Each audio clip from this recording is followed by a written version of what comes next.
ಆತ್ಮೀಯ ಕೇಳುಗರಿಗೆ ನಮಸ್ಕಾರ. ಇವತ್ತೊಂದು ಸುಂದರವಾದ ಕಥೆಯನ್ನು ಹೇಳ್ತೀನಿ. ಕರ್ಜಿಗಿಯವರ ಗೆಳೆಯನಿಗೆ ಒಬ್ಬ ಹಿರಿಯರು ಪರಿಚಯ ಇದ್ದಂತೆ. ಅವರಿಗೆ ಜೀವನದ ಬಗ್ಗೆ ಯಾವ ಯೋಚನೆಯೂ ಇರಲಿಲ್ವಂತೆ.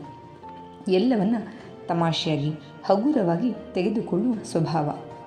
ಯಾರಾದರೂ ಯಾಕೆ ಹೀಗೆ ಮಾಡ್ತೀರಿ, ಸ್ವಲ್ಪ ಯೋಚನೆ ಮಾಡಿ ಮನೆಯಲ್ಲಿ ಹೆಂಡತಿ ಮಕ್ಕಳನ್ನು ಕೇಳಿ ತೀರ್ಮಾನ ತೆಗೆದುಕೊಳ್ಬಾರ್ದೆ ಅಂತ ಕೇಳಿದ್ರೆ ಜೋರಾಗಿ ನಕ್ಕು ಬಿಟ್ಟು, ಹೋಗಲಿ ಬಿಡಯ್ಯ, ನಾನೇನು ಅಮೆರಿಕಾದ ಅಧ್ಯಕ್ಷನೇ, ಅಷ್ಟೊಂದು ಚಿಂತೆ ಮಾಡಲಿಕ್ಕೆ ಅಂತ ಕೈ ಜಾಡಿಸಿ ನಡೆದು ಬಿಡುವರು.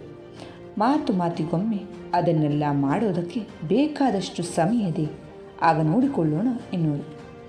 ಹೀಗೆ ಇರಬೇಕಾದ್ರೆ ಕರ್ಜಿಗಿಯವರ ಗೆಳೆಯ ಒಂದು ಕೆಲಸ ಮಾಡದಂತೆ. ತನ್ನ ಈ ಪರಿಚಿತರ ಮನೆಗೆ ಒಂದು ಸೂಟ್ ಕೇಸ್ ತೆಗೆದುಕೊಂಡು ಹೋದ. ಭಾನುವಾರವಾದ್ದರಿಂದ ಅವರು ಮನೆಯಲ್ಲೇ ಇದ್ದಂತೆ. ಇವರು ಸೂಟ್ ಕೇಸ್ ನೋಡಿ ಅವರಿಗೆ ಕುತೂಹಲ ಮತ್ತು ಆಸಕ್ತಿ. ಏನು ತಂದಿದ್ದೀರಿ ಈ ಸೂಟ್ ಕೇಸ್ನಲ್ಲಿ ಅಂತ ಕೇಳಿದ್ರಂತೆ. ಆಗ ಅವರು, ನೀವು ಇನ್ನು ಬೇಕಾದಷ್ಟು ಸಮಯ ಇದೆ ಅಂತ ಅಂತಿದ್ರಲ್ಲ, ಅದೆಷ್ಟು ಉಳಿದಿದೆ ಅನ್ನೋದನ್ನು ತೋರಿಸ್ಲಿಕ್ಕೆ ಬಂದಿದ್ದೀನಿ ಅಂತ ಹೇಳಿ ಕರ್ಜಿಗಿಯವರ ಗೆಳೆಯ ಹೇಳಿದ್ರಂತೆ. ಅದು ಹೇಗೆ ನಿಮ್ಗೆ ಗೊತ್ತಾಯಿತು ಅಂತ ಮರುಪ್ರಶ್ನೆಯನ್ನು ಆ ಪರಿಚಯಸ್ಥರು ಕೇಳಿದ್ರಂತೆ. ಇವರು ಸೂಟ್ ಕೇಸ್ನಿಂದ ಒಂದು ಗಾಜಿನ ಪಾತ್ರೆಯನ್ನು ಹೊರತೆಗೆದು ನಂತರ ಮತ್ತೊಂದು ಚೀಲವನ್ನು ತೆಗೆದರು.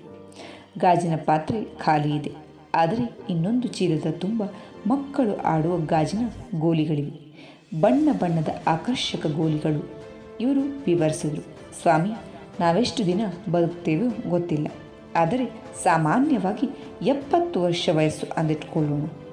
ಒಂದು ವರ್ಷಕ್ಕೆ 52 ಭಾನುವಾರಗಳು, ಅಂದರೆ 70 ವರ್ಷಗಳಲ್ಲಿ 3640 ಭಾನುವಾರಗಳು ನಿಮ್ಮವು. ಈಗ ನಿಮಗೆ ವಯಸ್ಸೆಷ್ಟು ಅಂತ ಕೇಳಿದ್ರಂತೆ. 55 ಆಯ್ತಲ್ಲ ಅಂದವ್ರಿ. ಹಾಗಾದರೆ 2860 ಭಾನುವಾರಗಳನ್ನು ಈಗಾಗಲೇ ಕಳೆದುಕೊಂಡಿದ್ದೀರಿ ಅಂದ್ರಂತೆ. ತಾನು ತಂದಂತಹ ಗಾಜಿನ ಪಾತ್ರೆಯಲ್ಲಿ ಇರುವಂತಹ ಗೋಲಿಗಳನ್ನು ಎಣಿಸಿ 3640 ಗೋಲಿಗಳನ್ನು ಹಾಕದಂತೆ. ನಂತರ ನಿಧಾನವಾಗಿ 2860 ತೆಗೆದರು. ಉಳಿದ ಗೋಲಿಗಳು 780 ಗೋಲಿಗಳೊಂದಿಗೆ ಪಾತ್ರೆಯನ್ನು ಅವರಿಗೆ ಕೊಟ್ಟರು.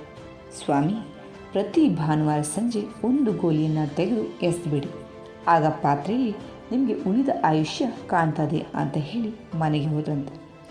3 ತಿಂಗಳಾಗುವುದರಲ್ಲಿ ಈ ಯಜಮಾನರು ಗಾಬರಿಯಾದಂತೆ ಕಾಣ್ತು. ಕರ್ಜಿಗಿಯವರ ಗೆಳೆಯನನ್ನು ಕರೆದು, ಪ್ರತಿ ಭಾನುವಾರ ಒಂದು ಗೋಲಿಯನ್ನು ತೆಗೆದಾಗ ಇಷ್ಟೇ ಉಳಿಯುತ್ತೆ ಅಂತ ಭಯವಾಗ್ತಾ ಇದೆ ಅಂದ್ರಂತೆ. ಆಗ ಇವರ ಗೆಳೆಯ, ಸ್ವಾಮಿ, ಇದು ಗ್ಯಾರಂಟಿ ಇಲ್ಲ, 70 ವರ್ಷ ಇದ್ದೇ ಇರ್ತೀರಂತ ಯಾರು ಹೇಳಿದ್ರು? ಅದಕ್ಕೆ ಉಳಿದದ್ದನ್ನು ಜೋಪಾನವಾಗಿ ಉಪಯೋಗಿಸ್ಕೊಳ್ಬೇಕಲ್ವಾ ಅಂತ ಹೇಳಿದ್ರಂತೆ.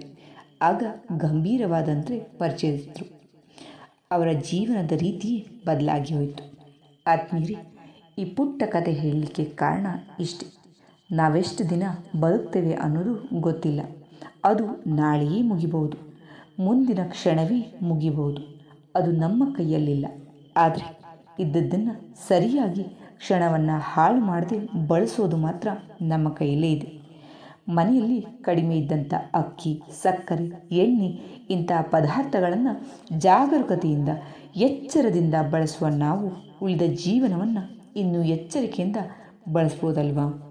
ಹೆಚ್ಚು ಪ್ರಯೋಜನಕಾರಿಯನ್ನಾಗಿ ಮಾಡ್ಕೋಬೋದಲ್ವಾ? ಕತೆ ಇಷ್ಟ ಆಗಿದೆ, ಅರ್ಥ ಕೂಡ ಆಗಿದೆ ಅಂತ ಭಾವಿಸ್ತೀನಿ. ಕೇಳಿದ್ದಕ್ಕೆ ಧನ್ಯವಾದ.